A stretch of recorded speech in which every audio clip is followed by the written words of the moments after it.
Hello, welcome to my channel. My name is Lizzie, and for today's video we are doing another horror watch. So it's been a minute since I've done one of these. If you're not aware, this is basically a series where I'll take two films and you generally compare them. Sometimes they're just films with a similar theme or plot, and sometimes they are remakes or reboots, which is what we're going to be talking about today. I am going to be talking about When a Stranger Calls, both the original and the remake. So spoiler warning if you have not seen either of these films. And I would actually like to dedicate this specific video to my mama. We were actually talking about this film, and then Netflix recommended the remake to me. Very spooky, so I wanted to watch that, but luckily enough was also able to find the original on Amazon Prime. So if you already have an Amazon Prime account, you can watch that on there, and then you can head on over to Netflix, at least within the US, and watch the remake. So if that is where I watch those, let's just get into it. So I had actually not seen either version of these films, surprisingly enough. I'd heard of them, of course. I think I mostly probably heard bad things, at least about the remake. I don't feel like I've heard much about the original from horror fans. I did see some reviews where it's being referred to as a classic, so that's good to know. I'm going to assume that it's a well-loved film. Even though I have not obviously heard much about it. The original, the remake, and just kind of this horror trope of babysitter being stalked are all inspired by the murder of a young girl named Jeanette Crissom, which took place back in the 50s, and I believe to this day it's still unsolved, but she was sadly taken from this world while babysitting, which I kind of knew that going into this film. So if you have not seen either of these, both films follow a character named Jill, who one night is babysitting, and throughout the night she gets these harassing phone calls, and the killer doesn't really say anything. He more is just kind of scaring her, and both films just basically follow that premise. With the original, I found it very interesting that this is the premise of the film. When you hear about this film, it's really kind of all you hear about, but that event of it really is just a short part of the film. It's the first 30 or so minutes of the film, and Jill ends up getting rescued by the police, and then we have a flash forward to 7 years later, and the man responsible has escaped from an insane asylum where he was being kept, and it follows more of him and really more of the police officer from that night, who has now retired and has become a private investigator, and he is trying to hunt this man down and locate him. I thought that was very interesting. I can definitely see how that opening scene very much inspired Scream, and it kind of honestly threw me off a little bit. I expected it to be more of the film, which of course we'll get to with the remake, but I expected that bit to be long. The fact that it ended up being such a short part of the film and not really like the full main story of the film, I thought was really interesting and surprising. And obviously I was not alive when this film came out, so I don't know if that's how it was back then, that it was as surprising as I was, but it definitely threw me off. I was not expecting that bit to be cut so short and for us to continue on the story down the line, which I didn't hate by any means. One thing I really liked within that opening scene is it's really quiet, which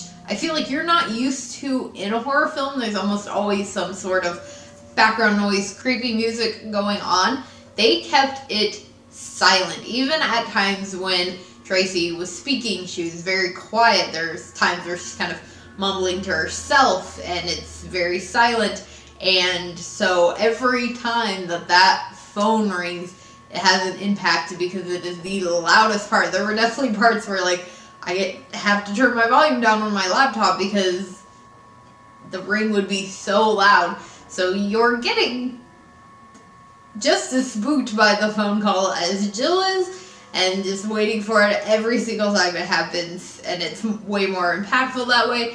And I definitely really liked the way that that was done. As far as that kind of middle part, I saw someone on Letterboxd state that it had a great opening scene and a great ending and a pretty slow middle, which I definitely agree with. I wasn't loving the rest of kind of the film, especially when we kind of get introduced to this Tracy character who runs into our villain and ends up being roped into helping the police.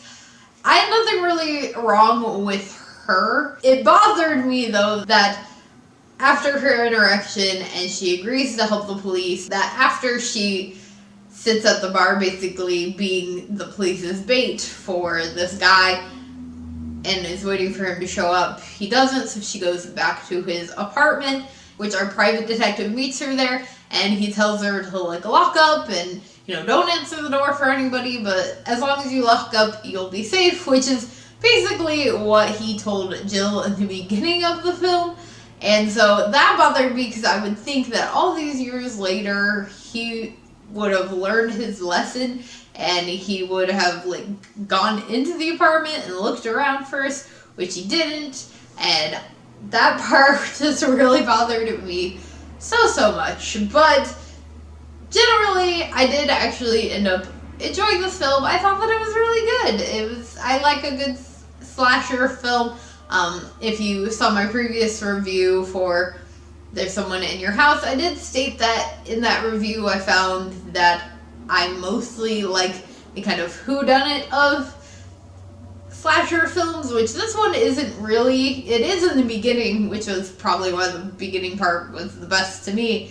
But of course we meet a killer and then we know who it is throughout the rest of the film. So maybe that had a little bit of impact on my feelings for the rest of the film. But I can definitely see why this one is considered a classic, and I really enjoyed it. So, on to talking about the remake. So, this is a remake where, and I know a lot of people don't like it when it's done this way, where it is basically nearly a carbon copy. The main character we're following of Jill, again, same name. There are parts in this film that are line for line, so I was really glad that I watched them back to back for that. One thing that they did do differently in this, which I think made me actually enjoy this one, was the fact that the kind of opening scene of the original is really the entirety of this film. We have a different opening scene within this film where we kind of meet Jill, we meet some of her friends, her ex-boyfriend, her father. We get a little bit of a back history on Jill to kind of try and connect us to this character. And, you know, we know why she's babysitting, all of that drama. And then the entirety of the film is her babysitting and being hunted by this killer. So again, it's a much more whodunit style. And I like the fact that it was almost a carbon copy of the original as far as character names and lines and things. I think that can be done really well. I know Cabin Fever, which I love the original, that is one film that a lot of people don't like the fact that the remake is like a line for line, scene for scene of the original. I like the fact that they did that just because I love the original, but that in my opinion is a prime example of a bad remake. I was not a fan of the remake, but this one I did not hate. I actually think for the most part it's a pretty good remake, and I think that having it copy so much from the original is really great for fans of the original and for people who had gone into seeing this one or will go into seeing this one and having not seen the original or not knowing anything about it, because I feel like it did do such a good job of quote-unquote copying the original. Now, I will admit, of course, it is quite a cheesy film. The acting in it was not great. Some of the changes that they made were not necessarily great. I think, like at one point, Jill leaves the house to go to their like guest house in the back, which was meant to add more impact to the film, but I just thought that part was stupid. They also changed something pretty big from the original, because in the original we find out that after Jill is rescued by the police and she leaves, that the children were dead the entire time, which I didn't even mention when talking about the original. That part was pretty like intense and pretty shocking to find that out, because you think that they're just upstairs safe and sound. Really they were not the entire time, which is just very heartbreaking, especially for the parents and for the babysitter. And they changed that in the remake. In the remake, at one point the children do go missing, but Jill is able to find them and rescue them, and everybody's safe. Find out that the man that is arrested is responsible for an entire killing spree of young women, which was also something different from the original. So I can kind of understand why maybe they made that change with the kids, because Jill was really his focus point in this remake, not the children. So it makes sense that they would be safe in this. I also think that they did a really great job of casting the killer in this remake. Granted, we only really see his face for like a brief couple of moments, but he does look a lot like the killer from the original. They did a really good job of casting that for sure. But generally, I enjoyed both of these films. So as per usual, I will state which one I preferred, which is kind of hard with this one because they are so much alike while still being so very much different. But I'm gonna have to go ahead and give it to the original. It's the original. I just feel like in this case, I'm just gonna give it to that one. So let me know what you guys think of either or both of these films. Have you seen both versions? Let me know your thoughts and all of that in the comments below. If you did enjoy this, please do give it a big old thumbs up. Make sure you hit that subscribe button for more horror related content, and I will see you guys again later with another video. Bye.